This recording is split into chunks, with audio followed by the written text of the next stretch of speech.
আসসালামু আলাইকুম রহমতুল্লাহ।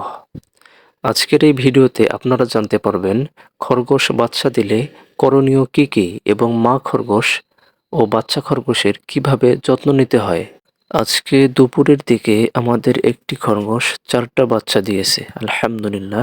খরগোশ বাচ্চা দেওয়ার আগে তুলা, কাপড় এরকম কিছু জিনিস দিয়ে সে বাসা বানানোর জন্য চেষ্টা করে, অথবা গর্ত করে গর্তের ভেতরে বাসা বানানোর চেষ্টা করে। এগুলো হচ্ছে খরগোশ বাচ্চা দেওয়ার কিছু লক্ষণ।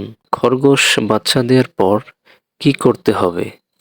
আপনি যদি সঠিক নিয়ম না জানেন, সেক্ষেত্রে খরগোশের সবগুলো বাচ্চাকে বাঁচিয়ে রাখা অনেক কঠিন এবং অসম্ভবের মতো হয়ে যাবে।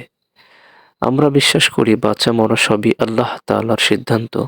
তবে এক্ষেত্রে আমাদের একটু সতর্কতা অবলম্বন করতে হবে এবং কিছু নিয়ম মেনে চলতে হবে। 1 নম্বরে, বাচ্চা খরগোশ মারা যাওয়ার একটি বড় কারণ হলো কিছু কিছু সময় মা খরগোশ বাচ্চাদের খাওয়ায় না। খরগোশের বাচ্চাগুলো ঠিকভাবে তার মায়ের দুধ খেয়েছে কিনা এটা প্রতিদিন আপনাকে কয়েকবার চেক করতে হবে। এই বাচ্চাগুলোকে একটু ভালোভাবে খেয়াল করে ওদের পেটগুলোর দিকে দেখুন, পরিপূর্ণভাবে পেটগুলো খাবারে ভরে আসে। এটা স্পষ্ট বোঝা যাচ্ছে ওরা প্রচুর দুধ পান করেছে। আপনারা খরগোশের বাচ্চাগুলোর পেট খালি আছে অথবা পেটগুলো শুকিয়ে আছে যদি এরকম দেখে মনে হয়, তাহলে মা খরগোশটিকে ধরে প্রতিদিন 2 থেকে 3 বার বাচ্চাগুলোকে দুধ খাওয়াতে হবে।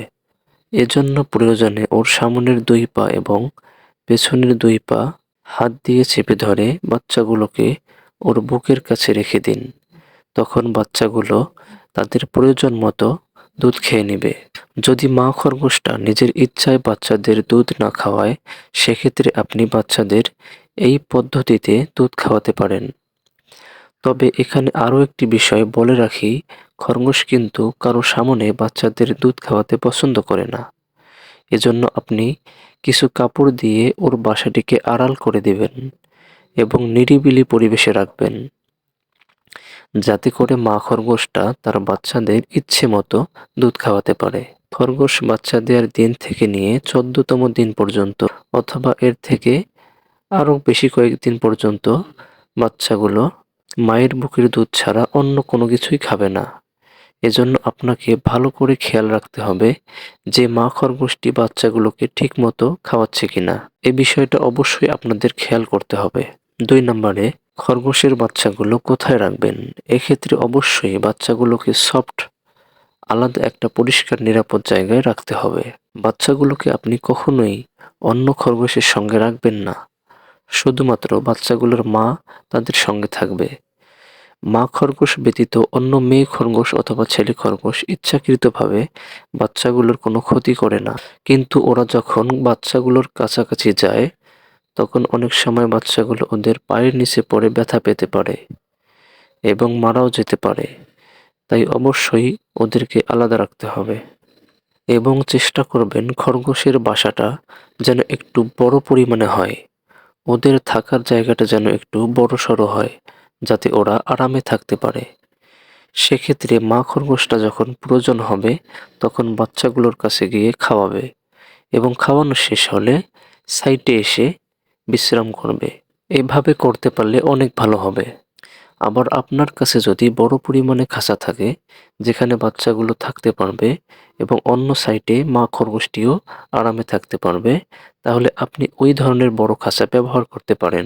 আরেকটি বিষয় আপনাকে নিশ্চিত করতে হবে যে বাচ্চাগুলো যে জায়গায় রাখবেন ওই জায়গায় যেন এমন কিছু না থাকে যার কারণে বাচ্চাগুলো ব্যথা পায়।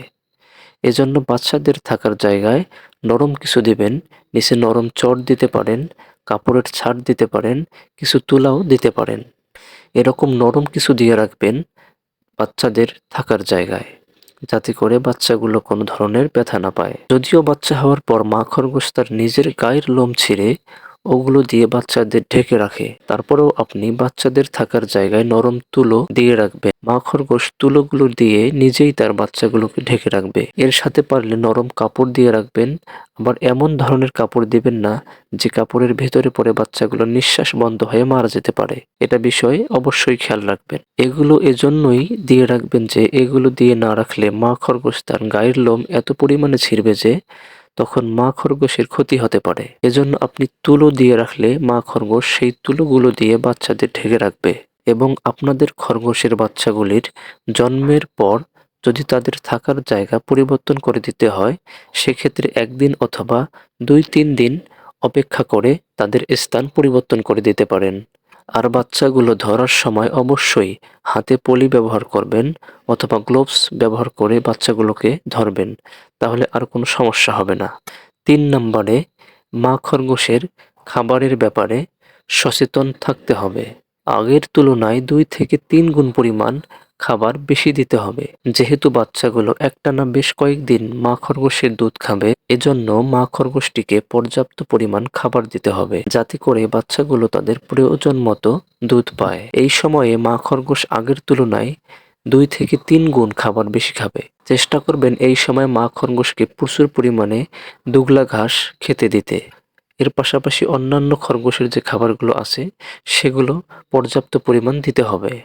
খরগোশ বাচ্চা দেওয়ার পর এই ৩টি কাজ যদি আপনি সঠিকভাবে যত্নের সাথে করতে পারেন, তাহলে খরগোশ যেগুলো বাচ্চা দিয়েছে সবগুলো বাচ্চাকেই আপনি সুস্থ সবল রাখতে পারবেন এবং সবগুলো বাচ্চাই বেঁচে থাকবে ইনশাআল্লাহ। এতক্ষণ আমাদের সঙ্গে থাকার জন্য ধন্যবাদ। আসসালামু আলাইকুম ওয়া রাহমাতুল্লাহ।